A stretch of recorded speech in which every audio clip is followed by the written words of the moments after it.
speech to you. I'm Dr. Joey Wei, one of research member of this research project, also Chinese director of Confucius Institute at North-South University. On behalf of all our research team members, I would like to extend my sincere welcome and gratitude to everyone for coming. Firstly, I would like to thank Professor Tawfik for organizing and planning this webinar, and thanks to two respected scholars as our discussant accepted our invitation to attend today's webinar. Professor Robert Wallace Wagon from Department of Journalism and Media Study, Oslo Metropolitan University, and Dr. Mark William Booth from Department of Anthropology, the University of Auckland. We feel very honored to have you all today. And Professor Wu Jianbing from Yunnan University has also presented our webinar today. And my team, my colleagues and friends, welcome and thank you all for coming. At the beginning of 2020, when the COVID-19 was still severe in China, the School of Ethnology and Sociology of Yunnan University launched an anthropological research project based on COVID-19. Due to the long-term cooperation relationship, several researchers from PSS of NSU joined the project together as a team. The research proposal of social media representation of China with regard to COVID-19 in Bangladesh was approved. But because of some reasons, the entire research project was suspended in July 2020. At that time, our research was just beginning. Nevertheless, our research team did not abandon the study. The research is still being carried out under extremely difficult circumstances, leading by Dr. Harris. Here, I would like to express our thanks to Dr. Harris for your persistence and efforts. Without these efforts, there would be no discussion today. During the research process, we also got help from Professor Tawfik and other scholars. Thank you very much. We understand that there is still a lot of space for improvements in our research. We are very lucky to get the chance to welcome experts here today. Thank you for giving us the time to participate in our discussion and help us improve our research. We hope that our study can also make a little effort and contribute to related fields. Once again, I sincerely welcome everyone. Thank you all. Thank you, Dr. Wu. I'd also like to thank our colleagues from Yunnan University, especially Professor Jianbing Guo for attending this event. Now I would like to invite Dr. Haris Rahman for presenting the paper. Dr. Haris. Thank you. I need to share my screen. Yes, you can. Is it okay? Yeah, you can see it.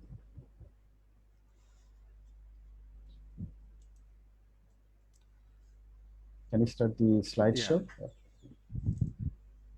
So you can see the slide? Yeah, we can see the slide. Can you make it slideshow? Full screen? A full screen, thank you. Good. Okay, thank you all for joining us. My name is Dr. Haris Rahman. I'm an assistant professor at the Department of Political Science and Sociology, North-South University. Our research title is Sinophobia or Germophobia, Social Media Representation of China with regard to COVID-19 in Bangladesh. I was a principal investigator for this research. My co-investigators are Dr. Bulbul Siddiqui, North-South University, and Ms. Tata Zafar, North-South University. and Dr. Zhou Weiwei, Yunnan University, and Professor Guo Jianbin, Yunnan University.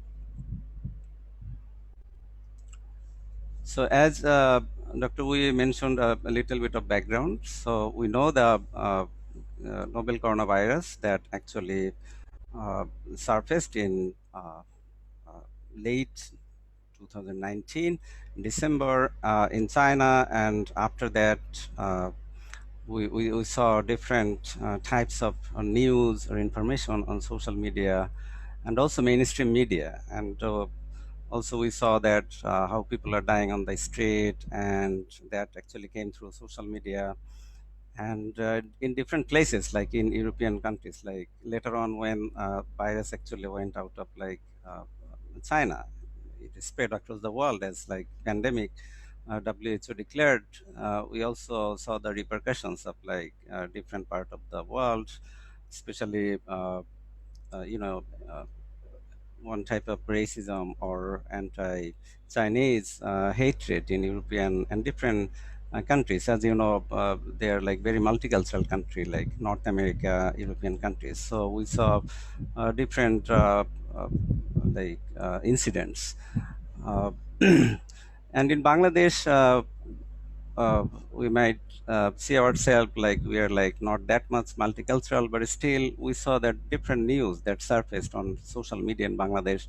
So if you see at the world level, we can see like many studies been carried out. In her study of King suggested that the fear of Chinese food in the United States has risen with the advent of COVID-19, where T-shirt design posted on social media reads bad fried rice with the words "No, thank you." Chan and Strabucci, they actually researched in Chile, and they found that the global pandemic provoked an increase, an older pattern of anti-Chinese racism and anti-China sentiments in political rhetoric. That created like Oriental and Occidental discourse there. Tahma Masbi and others, they also analyzed Twitter text and also a political platform, very informal, that is called Poll, 4chan's politically incorrect board.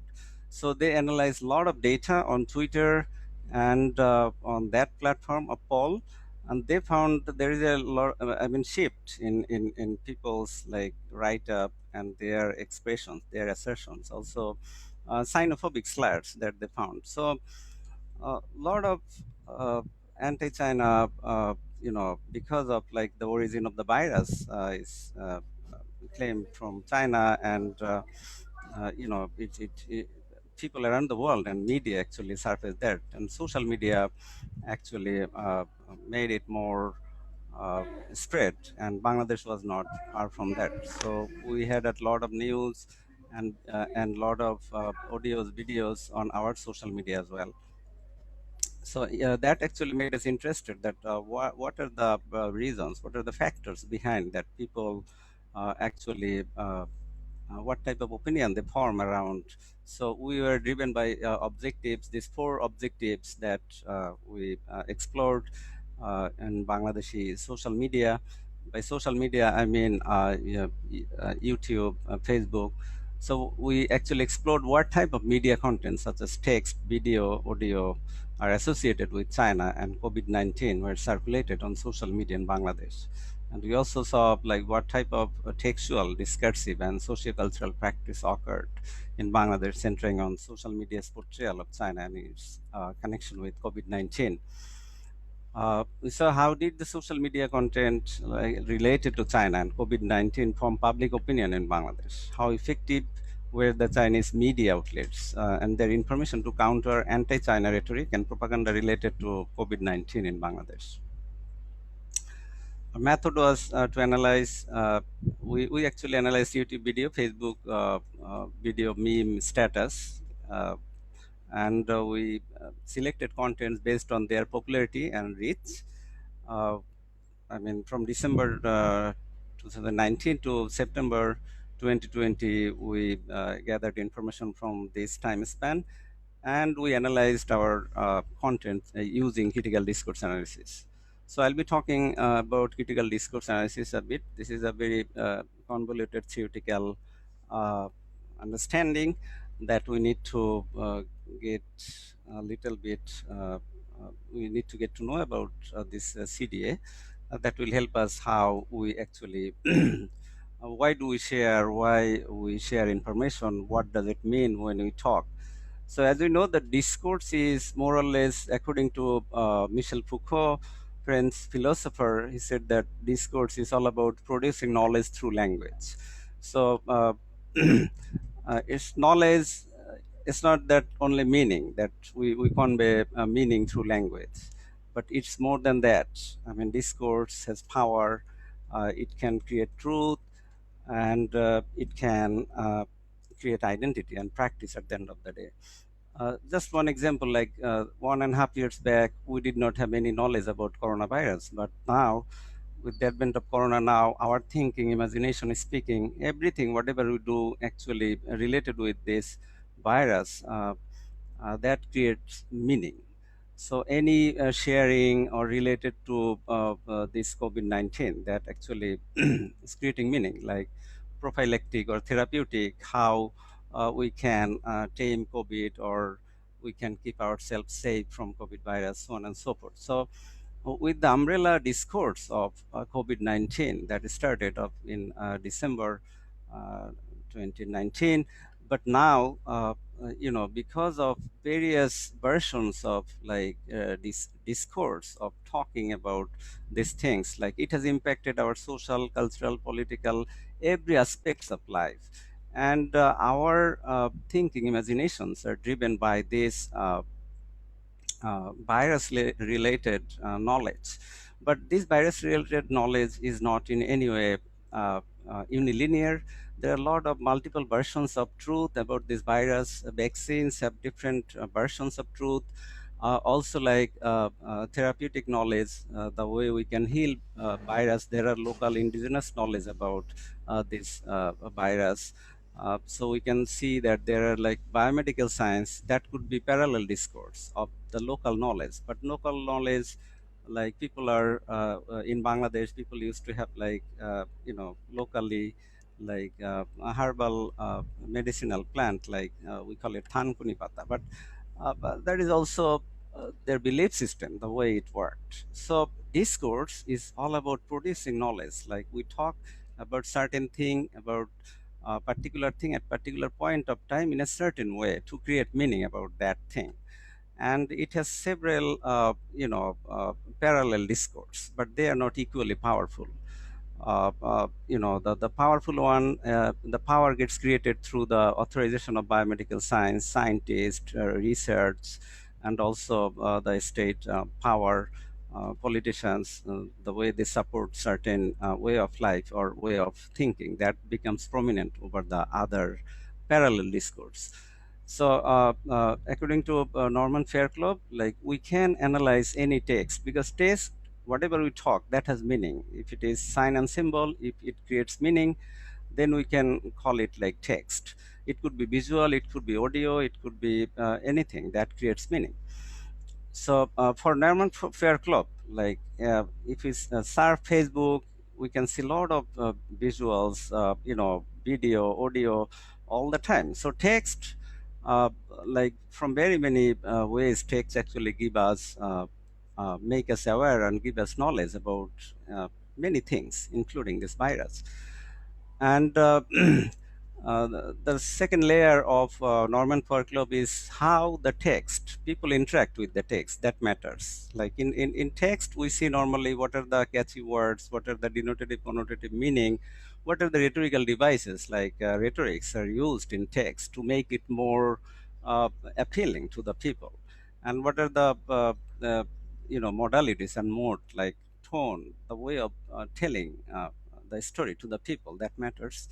And in the second layer, we know this discourse practice, in which a text is interacted by readers, and reader can support it, they can oppose it, they can negotiate it, as we know from Stuart Hall's encoding, decoding, or theory of reading, that there might be three way of reading things. Like you can support it, you can uh, oppose it, you can negotiate it.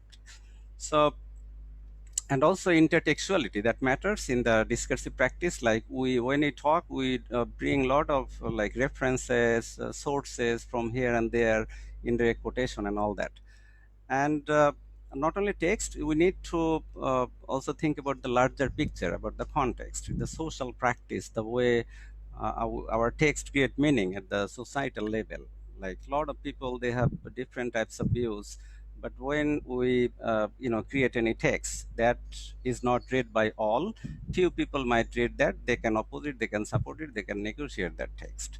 But what are we talking about? That should be uh, you know uh, that should be meant with, or that should actually be uh, revolving around the societal practice. What are actually people's view in general? What are the social practice that should be also there when we talk about text? So we'll see how social media and COVID related information actually create meaning, and many quarters of the society, they join in the discussion, like talk show or religious gathering and so on and so forth. So in general, what effects media have on us? We know that every individual, we born and brought up, we get socialized. There are very many social agents in our surroundings, like our family, school, peer. Media is a big factor.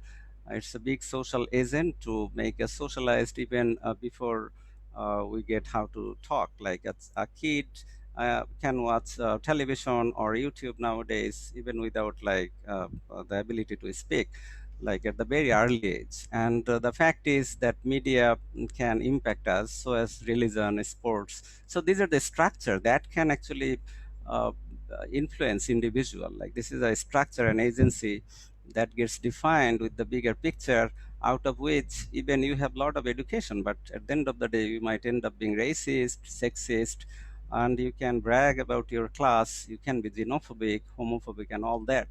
So how to address all these matters? Anthropologically, if we think, we can think about ethnocentric behavior that this media platform can create among us, like our behavior are superior and others are inferior. And sometimes it goes other way around, like xenocentric behavior, like ours are like inferior, others are superior. And we can be very relativist, like all are equal, their point of view are okay to them, ours are okay to us, and all that. So if we go to the salient findings, we'll see the YouTube video that we researched, we analyzed on COVID-19 and China, an Islamic cleric's speech in a gathering. You know that locally known as Waz Mahfil, it's a gathering in which a lot of participants are like commoners, they join, and Muslim Islamic religious cleric, he talks.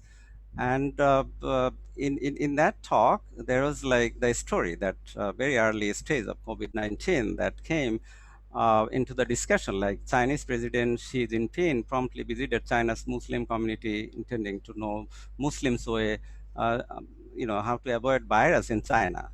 And Cleric also created a meta-narrative of how,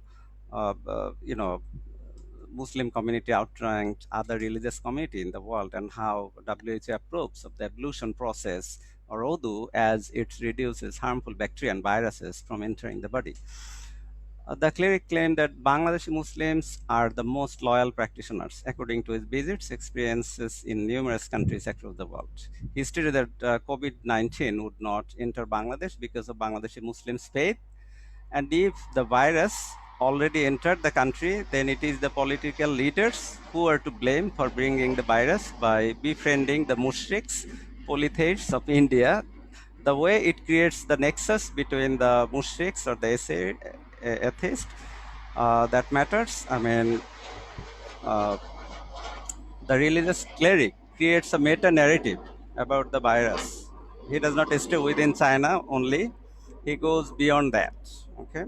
But interestingly, this information, the source, maybe unknowingly, the religious cleric actually got the information from another video, which has been made by another person, maybe, because the source says that the China, Xinhua, news says that it was like 2016 when Chinese premier went different mosques to uh, talk to a Muslim, ethnic community. As you know, there are like more than 55 ethnic communities in China. But from outside world, we see China is very homogeneous, only the Chinese ethnic people. But there are a lot of difference. Their food habit, their way of life, everything is different. So if you go to the next slide, this is from Facebook status. One person actually wrote this Facebook status, and we also got uh, included that because this is interesting in a sense that in Friday, the religious sermon, like Juma prayer, when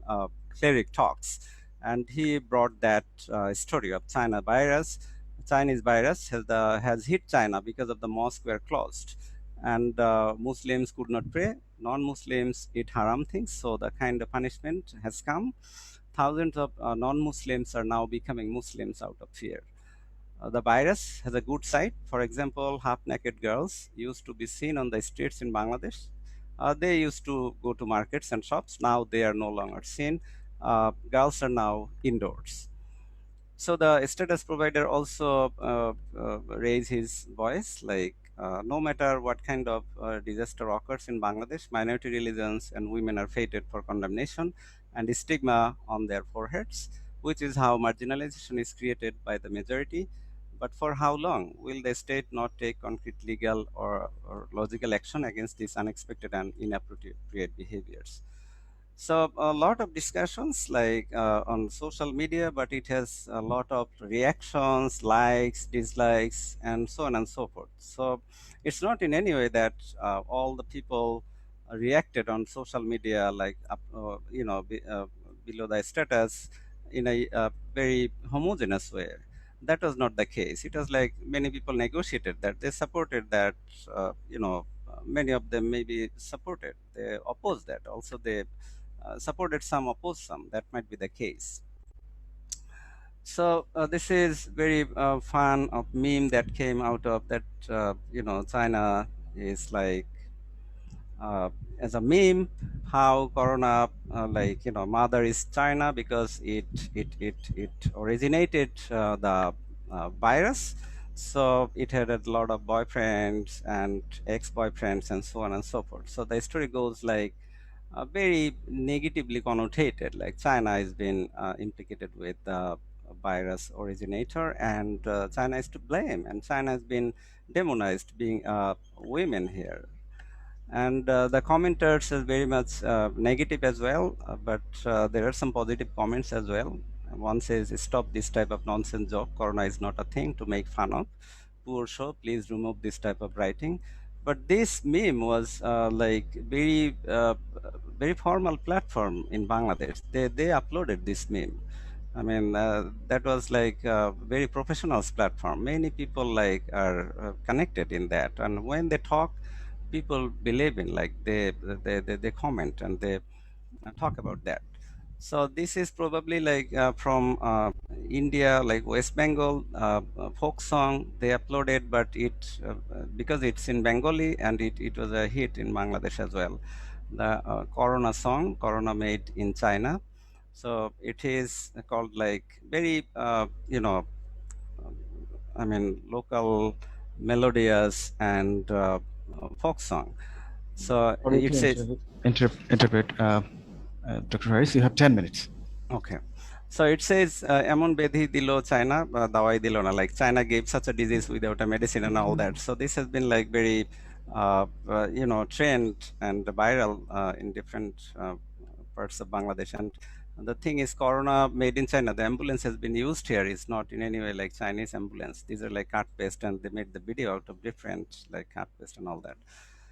So this is another, uh, uh, religious clerics gathering when he sermon to his audience, saying that Corona was like that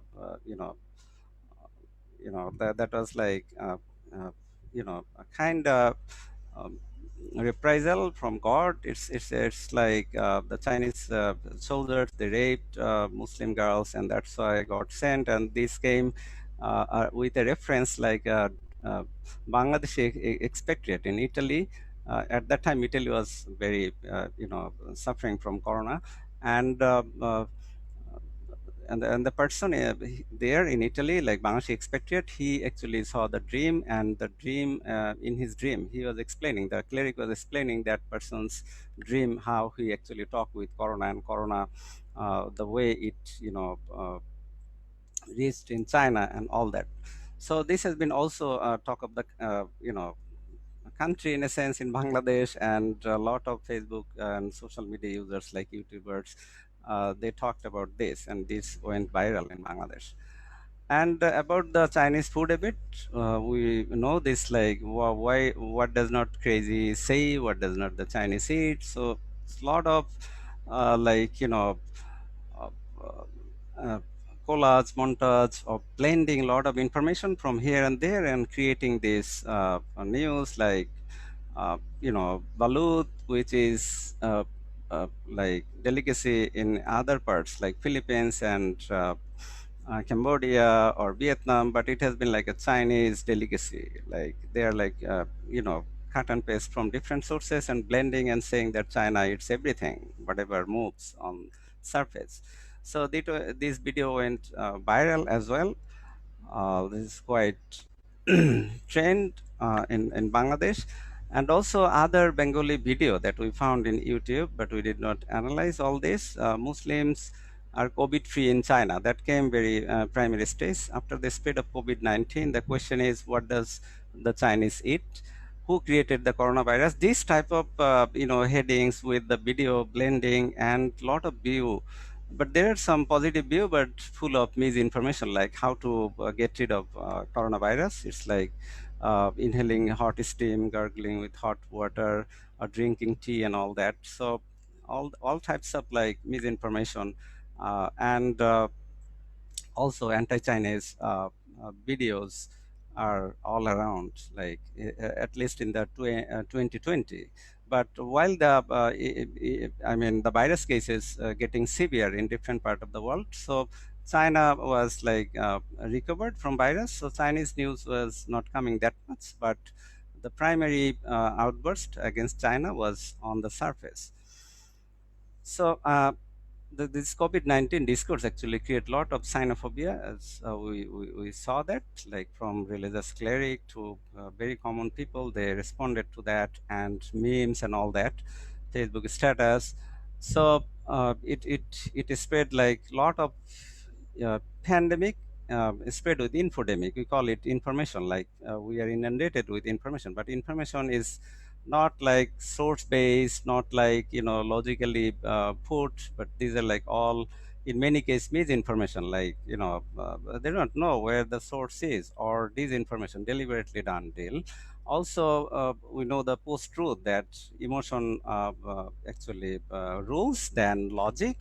uh, Alternative facts, another name of like damn lie, and fake news. We know it's very catchphrase for Donald Trump, and deep fake, which works in this this discourse making as well, and the catchphrase of China virus, Wuhan virus, Kung flu, and Chinese plague, all that. So Chinese food has been homogenized, but in most of the cases, ethnocentric way, people put like their food habit is bad. But interestingly, in many, like before the advent of fast food in Bangladesh, we had like Chinese or Thai or Indian, like very popular.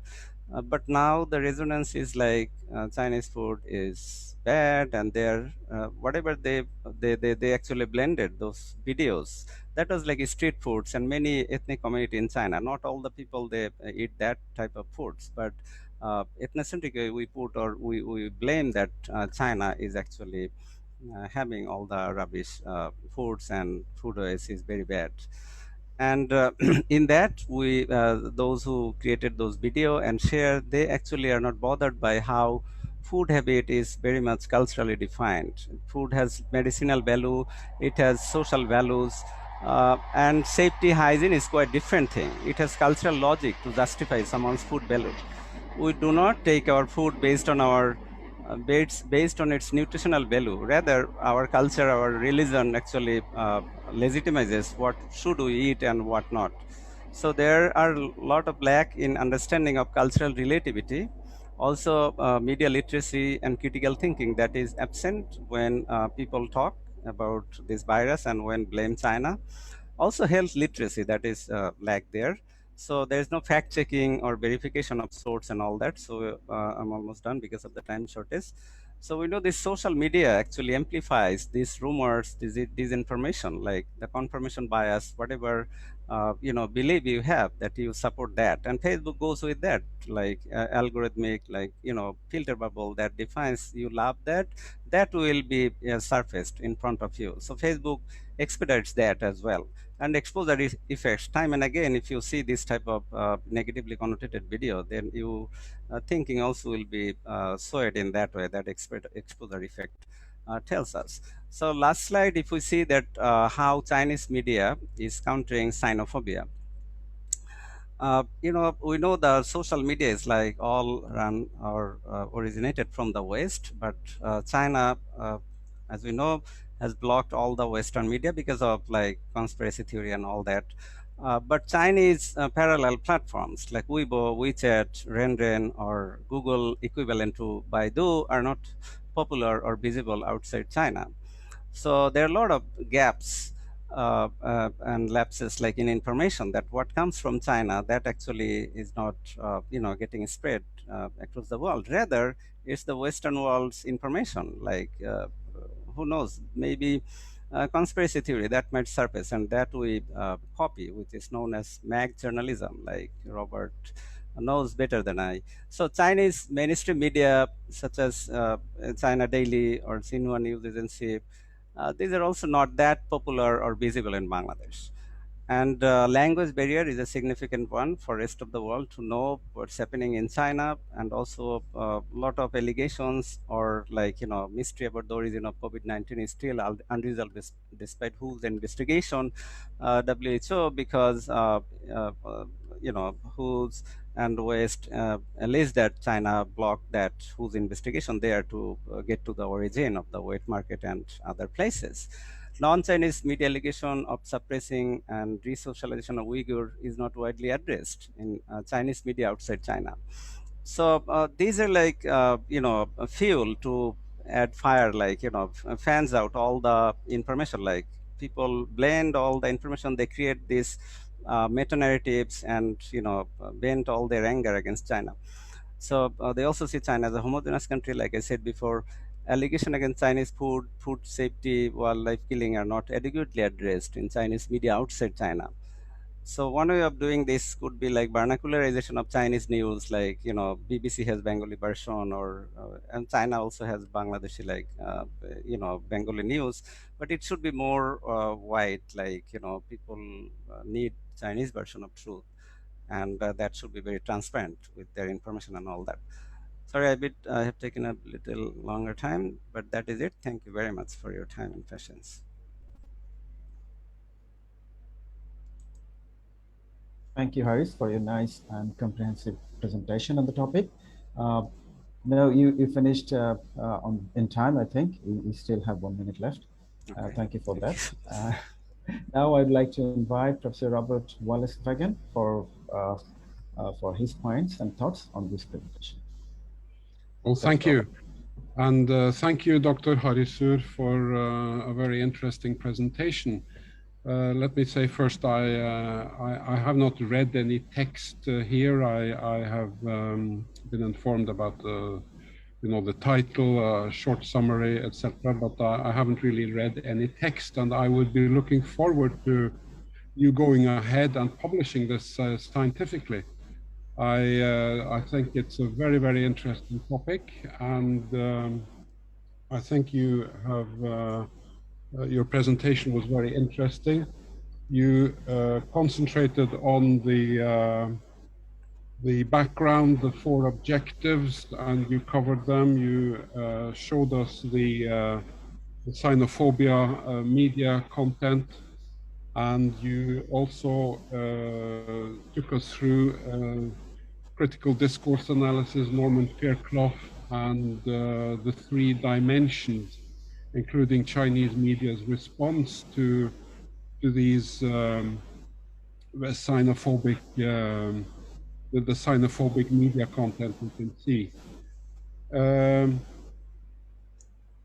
Of course, I don't have much time, so I would like to limit myself to a few points, a few key points. Can you hear what I'm saying? Is the connection bad? Yeah, You can it's okay. Yeah, okay. we can hear. Of course, what I would have liked to see also, Norman Fairclough. Let me begin with critical CDA, because Dr. Wei, she mentioned in her introduction that your research is still at an early stage. And of course, I know Dr. Harisur, and he's an excellent scholar. And Norman Fairclough is, of course, an interesting choice to approach this material.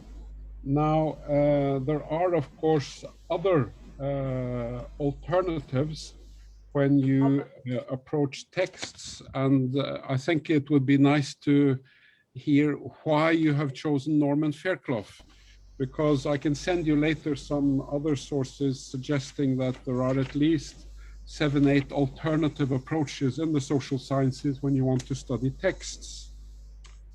You have, for instance, ordinary content analysis, you have argumentation analysis, you have something called qualitative analysis of ideas and ideological content, you have narrative analysis, you have also metaphor analysis and critical linguistics, and even in discourse analysis, you mentioned Foucault.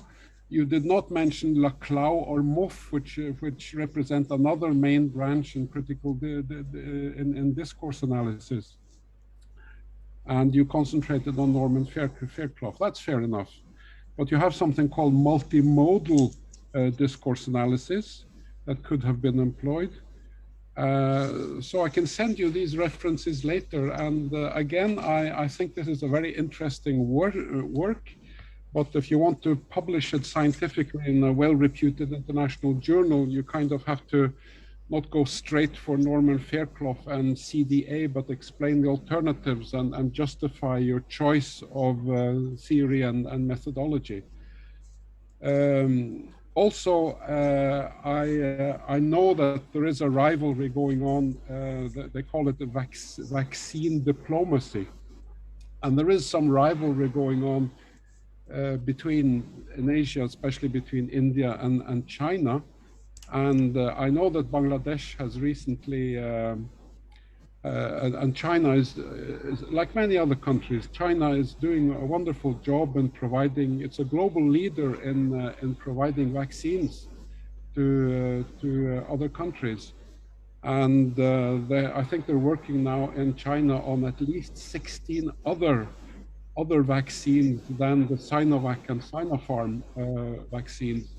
I know that they have provided vaccines for free to many countries, but then again, they have suggested co-financing with some countries, including Bangladesh.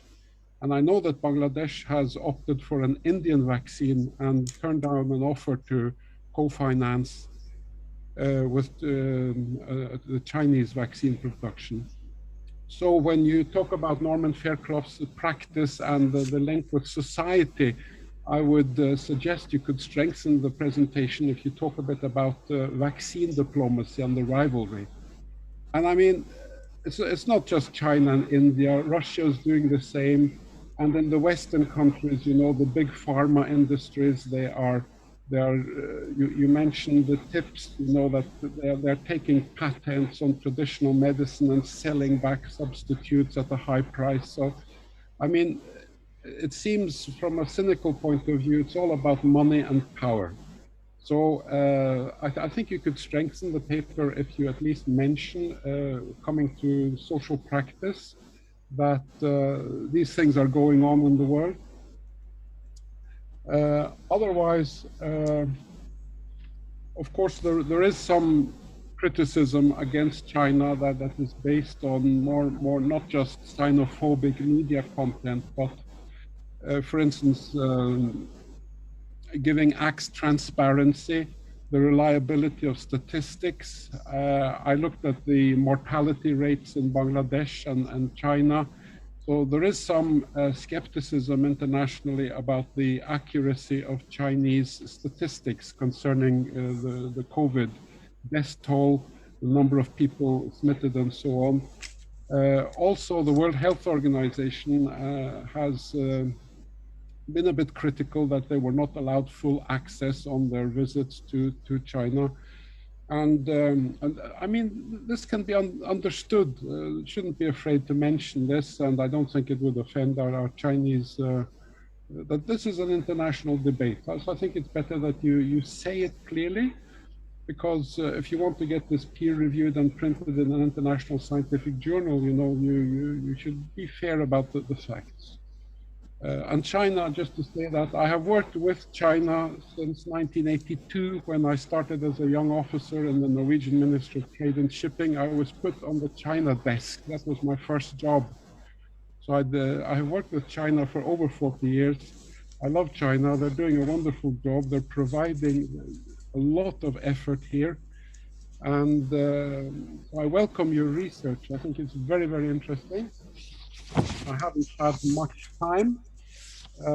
So I focus mostly on these points I mentioned.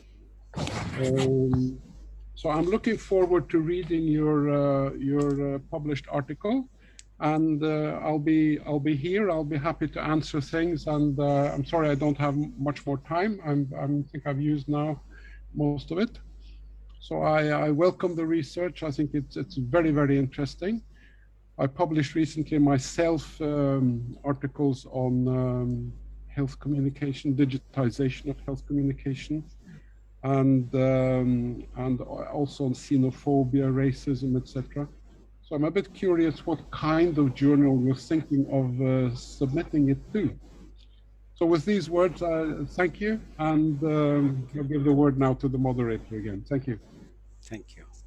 Thank you, Professor Robert, for your critical views on these research. I think it would be beneficial for us in future to get it published in a scientific journal article, as a scientific journal article. And I believe that your assistance and guidance will be helpful further.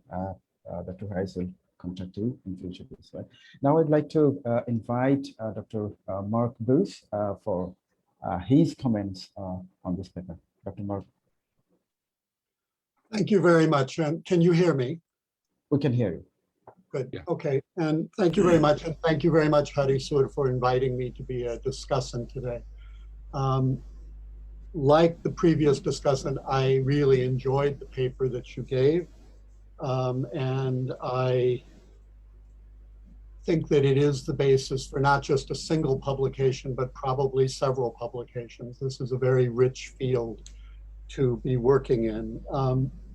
And I certainly agree with the previous discussion who said it does seem to be coming down to all about money and power. But then I think that's true of a great many things in the world. And it certainly is not missing in the COVID-19 story. However, I want to take what I want to say a little bit at an angle to the previous discussant. So the previous discussant was very focused on how one understands texts. And I understand that you're analyzing texts in social media, but I want to urge you to also think about the more praxis end of things. And in particular, how people understand social media.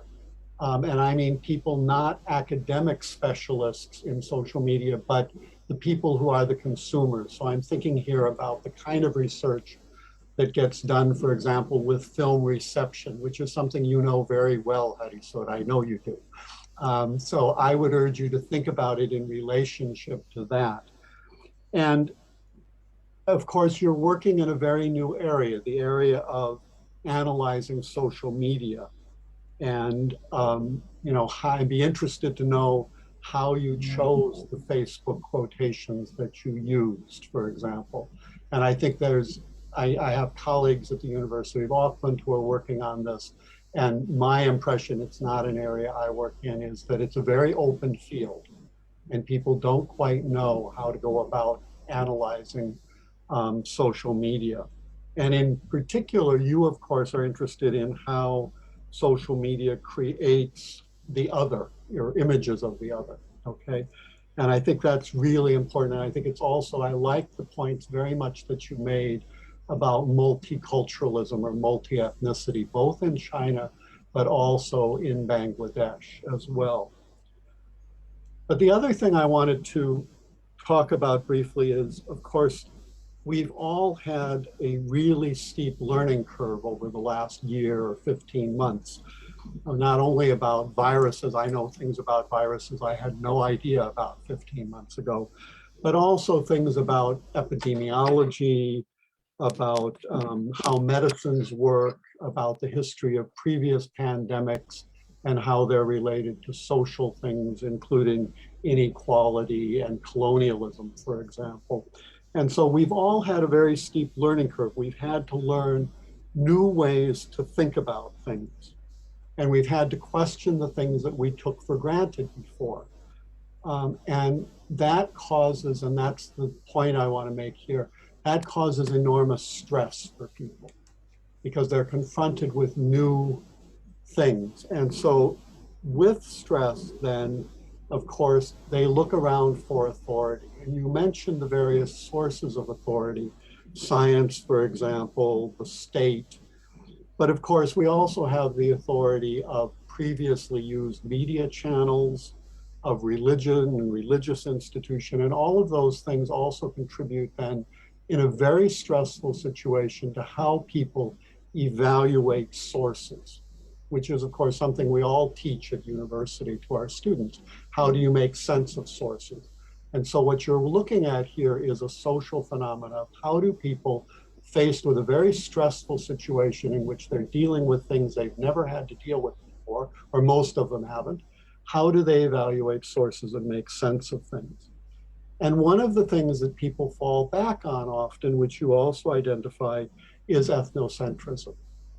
And I would argue, though, that you said that ethnocentrism gets created by social media. I would say it really gets reinforced by social media. It exists prior, and people then look in social media for those memes and those statements that confirm the ethnocentrism that they have in the images of other people that they have.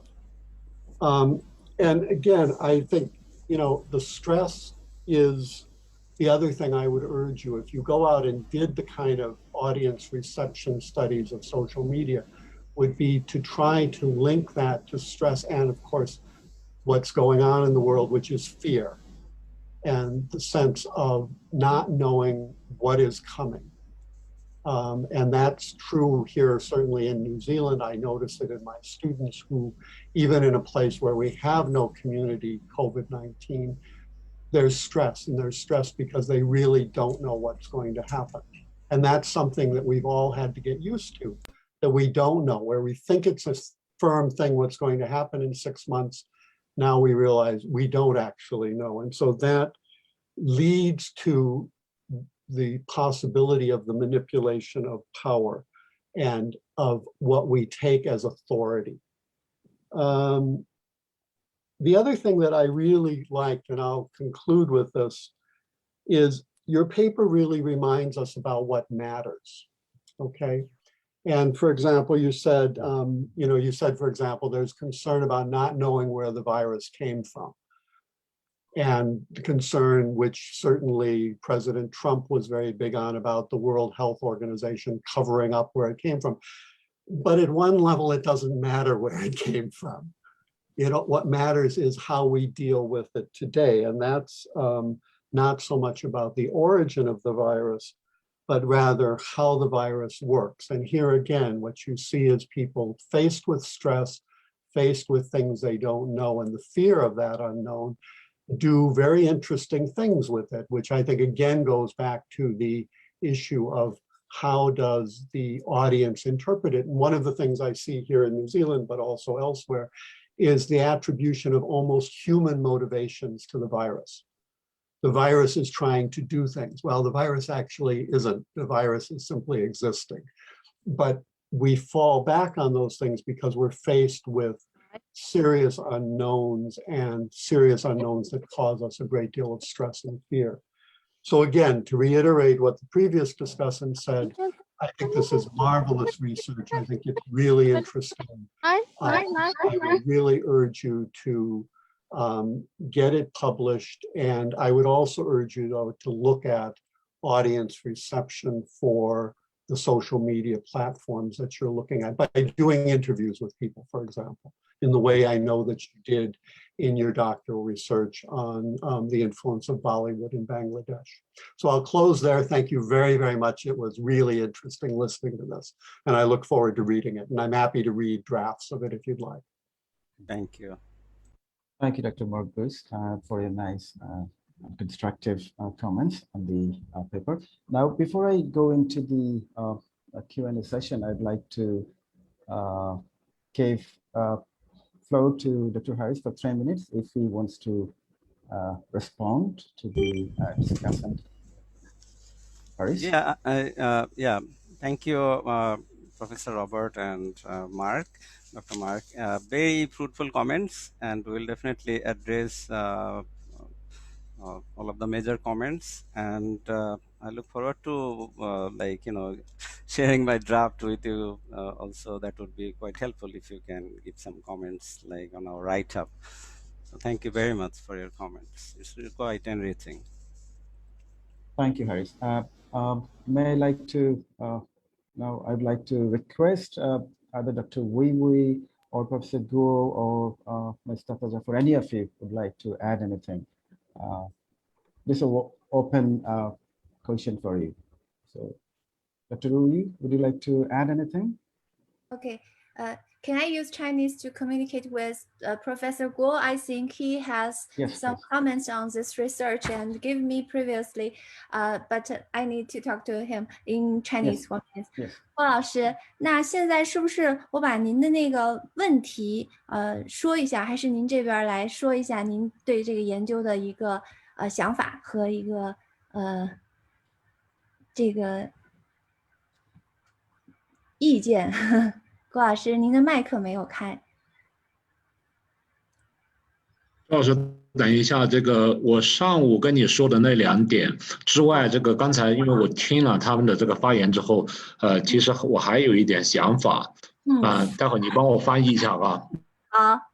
我先把这点补充，上午的那2点你后面再说。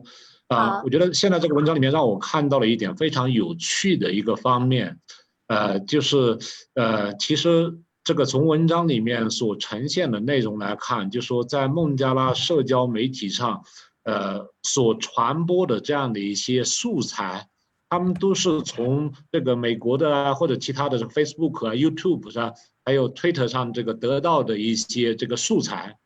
但是他得到这样的一些素材之后，很有趣的一点，就是说他加入了一些这个宗教的元素。就是说用当地的一些宗教的一些说法，来把这样的一些素材重新这个串起来。我觉得这点其实是很有意思的一个问题，就是说面对这样的一种这个全球的疫情，可能这个相关的素材、相关的一些视频的一些材料或者一些说法，在全世界各地的这个社交媒体上。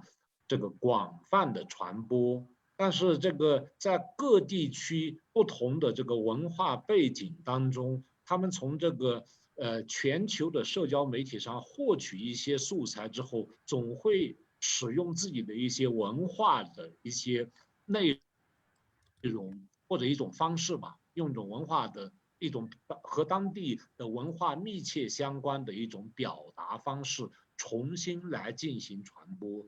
我觉得这个是文章非常有趣的一点这个也就是这种所谓的这个全球化时代，在相关的一些这样的全球共同面临的议题，在全球范围内传播的时候，各个地方其实它的传播方式是不一样的。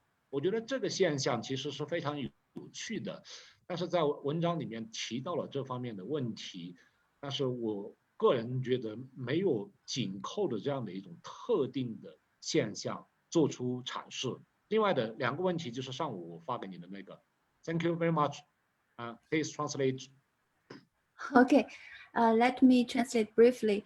I think Professor Guo this morning gave me 2 comments, and now let me translate firstly the third one.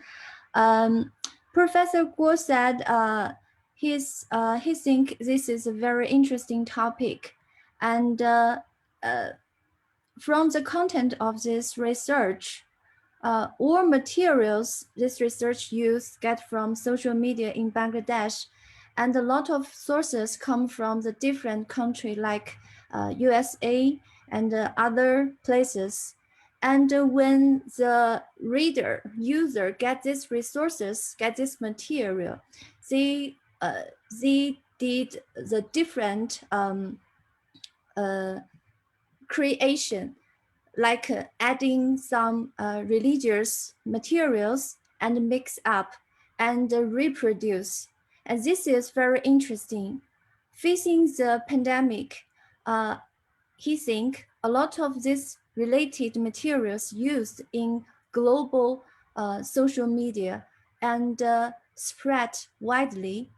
But when these materials go into the different society, they will combine with a different local culture and use the local culture to remake, or we can see reproduce this data to make something they can accept and to spread or transfer continually. So this phenomena is very interesting, and it's a very important. He think need to be give more focus on and to do more research. But he think, Professor Guo think, in current research, he cannot find more things. So maybe this is a potential direction to explore in the future. This is third one. And this morning, and Professor Guo gave another 2 comments. Is the first one is about the critical theory discourse used in our research. He think it did not connect very well with the data research materials now. And second is he thinks that research data material seems a little bit random. We get it. We didn't explain why we choose these materials and what is the reason we use it to do the research. And he would like to know more about what is else content about COVID-19 related China on Bangladeshi social media. He wants to know more. So that's all. And okay, thank you. Thank you, Professor Thank Guo, you. and thank you, Dr. Wei. So now I'd like to open the floor. If you have any question, then Dr. Harris will respond. And also there is a Stain is here as well. Anyone from the floor? Thank you very much. Can I have a floor, please? Okay, Dr. Moin Jalal, please. Thank you very much for this opportunity. I've been working for Bangladeshi local and global social media since 2010. One of the key features that is a very fascinating research, but few comments are there. One of the key things that actually Professor Mark and Wagner already showed is that the sense of fear, the sense of consolidation to deal with this phenomenon, social media also became the avenue and the process of negotiating with this fear. So on that note, what we are calling as xenophobia, or like in a way xenophobia, it could be a negotiation mechanism as well in a way. But one thing I kind of slightly differ from Professor Mark is that yes, it is reinforcing the stereotype and xenophobia in many ways, but at the same time, social media, when you look closely, the relationship between technology, social media use, and the practitioners, it is a discursive changes in the practice as well, not only in the language level or perception level only. So audience level, yes, that is a significant mark, that to understand audience perception, how they perceive, but at the same time, how they are to make a meme. Is it a way of stress relief? Is it a way of finding a kind of sociality, digital sociality, that we are not connecting physically, but through social media, we are connecting each other to, in a way, I would say, the concept of like having fun, quote unquote, and also put blame. So how social media is kind of playing the role of putting blame, because this part is like, as Professor Mark rightly put it, us versus them. So when the them has been clear as China, then it becomes a kind of like a temporal, but a commonality among social media users in Bangladesh, that us blaming certain aspect of them. That is kind of ventilation process as well, negotiative process as well. This is one.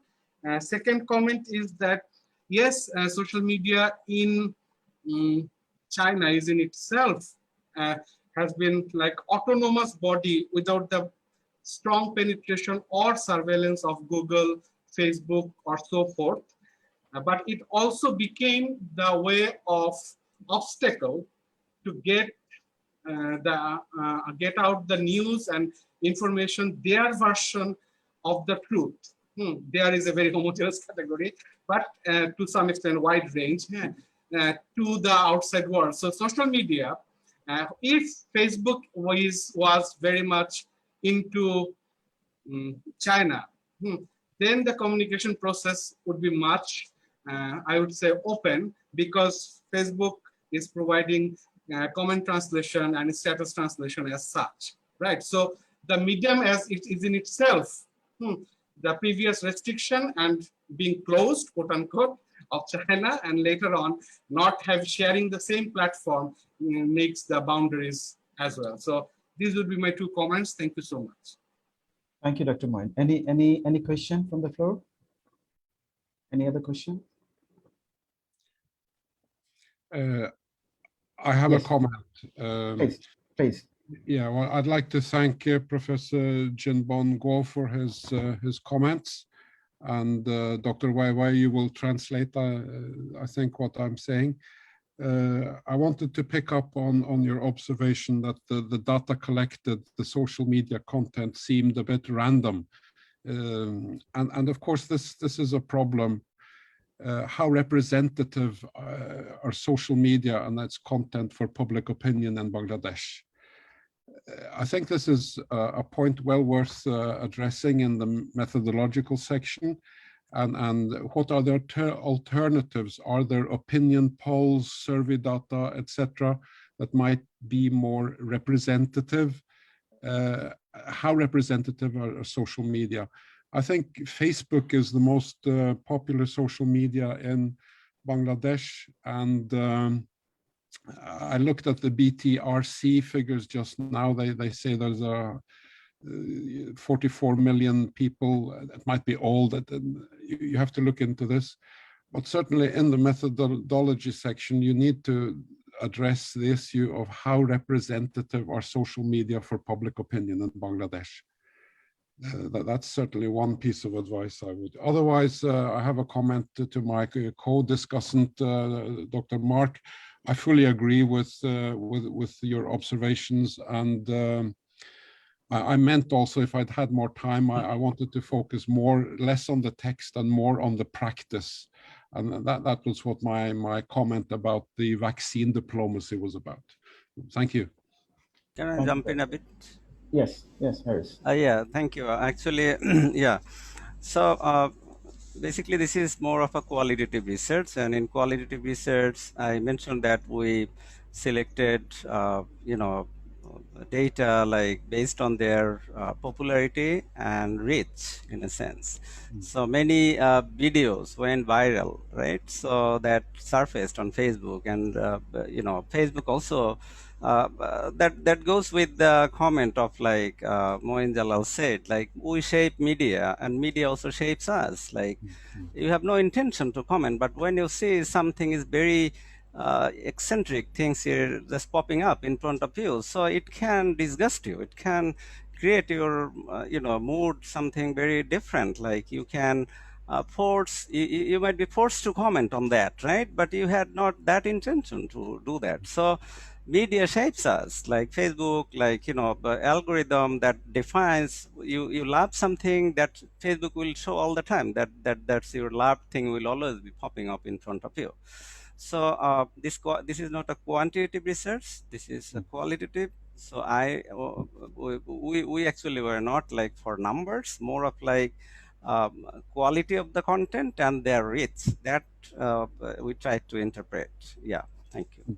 Can I add more, just a single more, please? Okay, please. Okay, thank you very much for Dr. Bagan and also Dr. Harisul Rahman. One key point, we can solve this problem of representativity.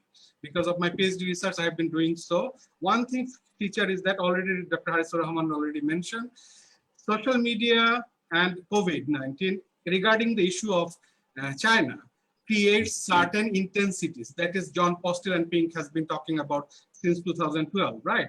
So these intensities, social media intensities have online avenues, particular groups, particular content generator, particular influencer, all right?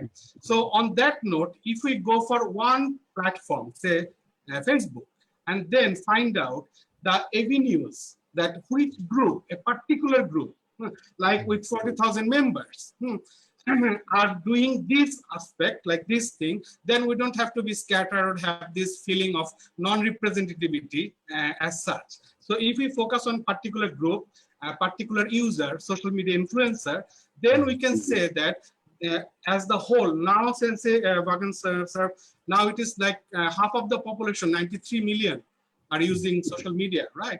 But in that case, even if you focus more, just a bit more, that where is the geographical location? What are the local and online interpretation? How is globally and locally it is perceived by network analysis? Then we'll find the population where they're going, urban and rural, a bit concise. And at the same time, if you just focus 2 or 3 representative groups, only groups, then we'll find very constructive data to analyze with text, interactions, how they are talking each other, how they deal with different depressions and so many things. Thank you. Thank you, Dr. Mohan Jalal. So is there any question? Yes, Dr. Moore, please. I like what Dr. Mohan Jalal says. I think it's very important. And I like, it's one of the clearest statements I've heard about how to deal with the issue of how selective is the data that's being pulled off of social media. But what I would wonder whether he could say something about, which has bugged me a lot or bothered me a lot, is how does that use vary with the age of the people using it? Because certainly I use social media very differently from my students at the university. Of course, sir. So if I have the opportunity to respond, one of the key features to handle that is that you need to be long engaged with a set of particular users and have not only online profiling, but offline profiling throughout the time. Then you will see the particular pattern and you can develop a like in-depth understanding. It is like online participant observation, but going even deeper from online to offline, then talk with them, then have this idea, maybe a very small number of people, but a very rich amount of data that could say that maybe statistically not so much representative, but across the board, if your sampling is in a wide good way, it could be very influential. But it is always essential to go to that person from online to offline, even possible to the physical space as so. This is so far my answer.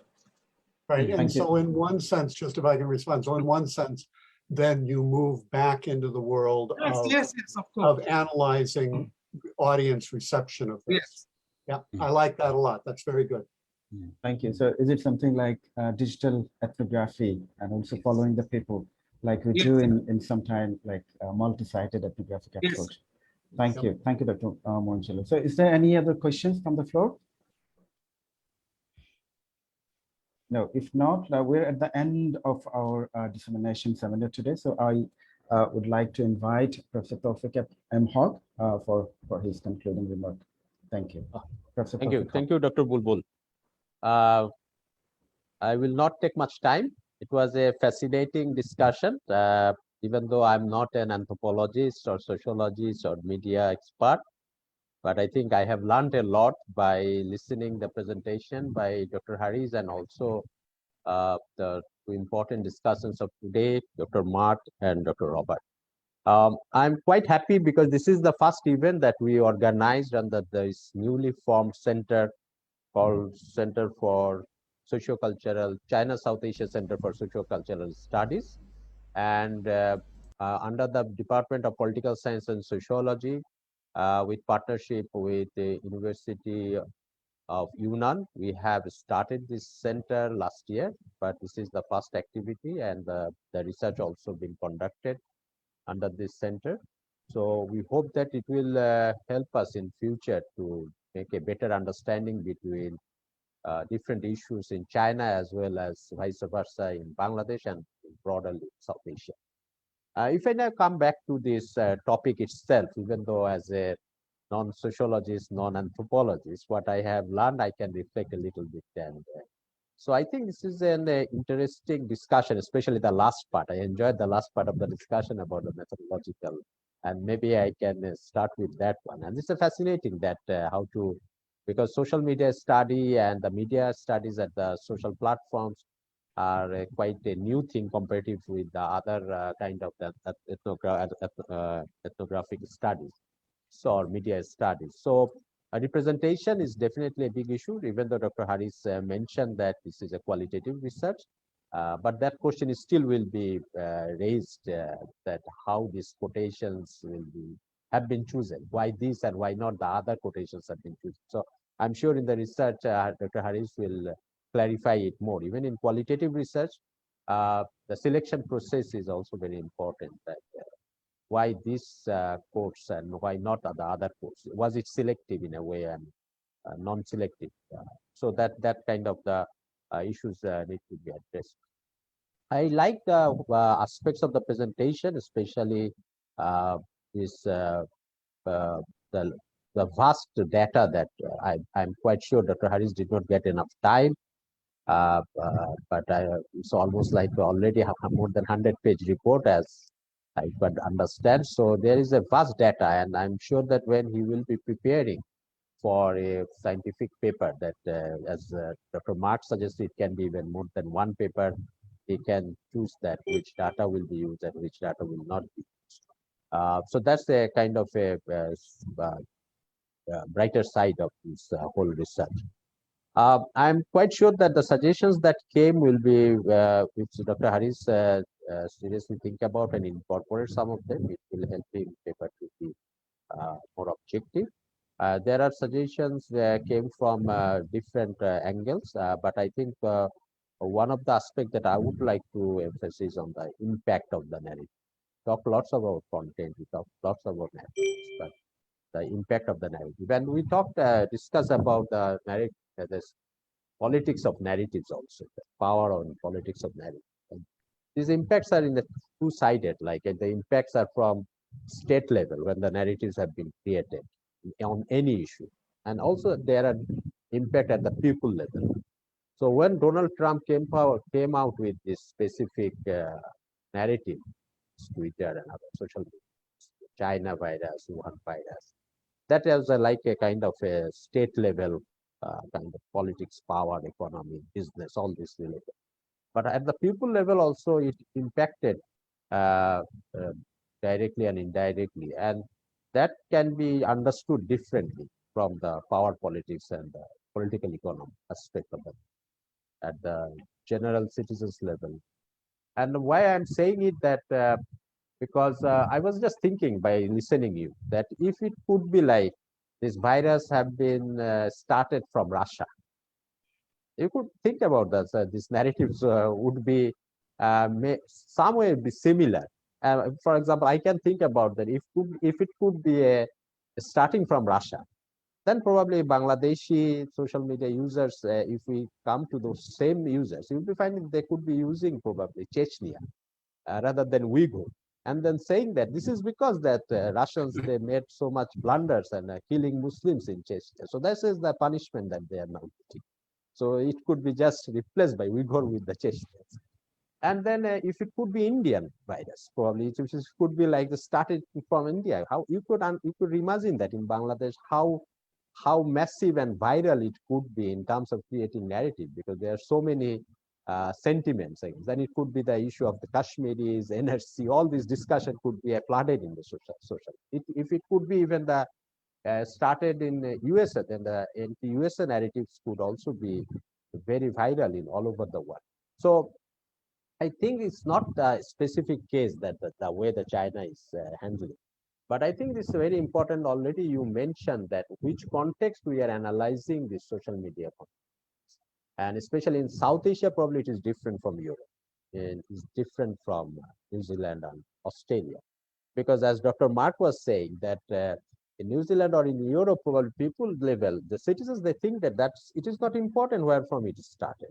It is more important that how we tackle it now. But in South Asia, we love to blame. It's our culture that we always try to shoulder the other people for our ineffectiveness, inefficiencies. It's not at the people level only, it's at the government level. So government always want to blame someone else for their inefficiency, effectiveness, and failures. So this whole culture of politics of blame and also the culture of blaming, that is a South Asian specialization. I'm sure this is also, for example, Donald Trump also played the same thing. He played the blame game with China because he was proven is a failure to handling the virus. So it was more easy to say that China is to be blamed, not me. But in case of Bangladesh and in India or in other South Asian countries, our culture is also very important to understand when we are analyzing. So I'm quite sure that Dr. Harris, when he will be finalizing his papers, he will be bringing this discussion and arguments if he feels it necessary. We have listened to vaccine diplomacy, and that's very interesting. I'm sure it needs to be covered. And this Dr. Mark also mentioned that this new normals that we are having, and this kind of a new situation, the uncertainty and vagueness. This has created this stress that, as he was rightly mentioned, and this is a kind of a creation of content in a stress situation and creation of content in a non-stress situation. I'm sure that quite be different. So Dr. Harris can look into that matter also, that how a stressful situation like when your friends are dying or your relatives are being affected with virus, and you are then making a status in social media, how it is affecting that stress in your content writing. So it is not the same like a normal content writing, because you are in a stress, you are in an uncertain situation, so unpredictable kind of situation. I will be coming to the last point that we talked a lot about narrative, and then also Haris in his last slide talked about counter narrative by Chinese media. Okay. But I think we also have to understand that China does not look, it's again my view, I might be wrong. China does not look into the social media in the same way like the other worlds. China probably has a different vision and different ways to handle these things. And because they have 144 people, they have their own Weibo and the other platforms. And so probably the way of countering the narratives in Chinese style is different. And we need to also understand and analyze what is the Chinese style is. China wants to always wait and see. It does not just jump on, and even their foreign policy, if you look into their other kind of China doesn't want to, and that's why something which is difficult for us to understand China with the eyes of the Western theories. and Western models, because they have their own way of handling. They just want to wait. They want to see. They just want to take time because they see things from very longer period of time. So they think that, okay, let's have some time and let's see that what is happening. And then they have the other. So for example, the Chinese way of countering this narrative is economy, basically. Still, and they did it during the whole COVID period. The only countries successfully managed the foreign direct investment to the other countries, and the investment to the other countries is one of the countries, China. So they think that if we can continue our relationship development with other countries through economy, Belt and Road, that will naturally counter the whole allegations, blaming and other.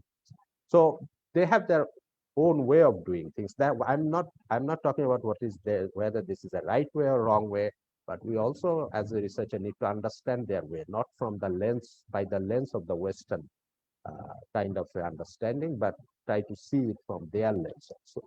So that will probably give us a more neutral and objective outlook of the whole problem, if it is the case of China specific. By that, I will end it here, and again thank presenter and discussant and our colleagues and friends of University of Yunnan and also National University students and our other colleagues. Thank you. Thank you all. Back to Bulbul. Thank you, Professor Tawfiq M. Haq. With this note, I would like to conclude this webinar for today. And thank you, everyone. Thank you. Thank you very much. Thank you. Thank you. Thank you. Thank you so much. Take care. Thank you. Very nice. Thank you very much. Thank Enjoyed you. it. Enjoy.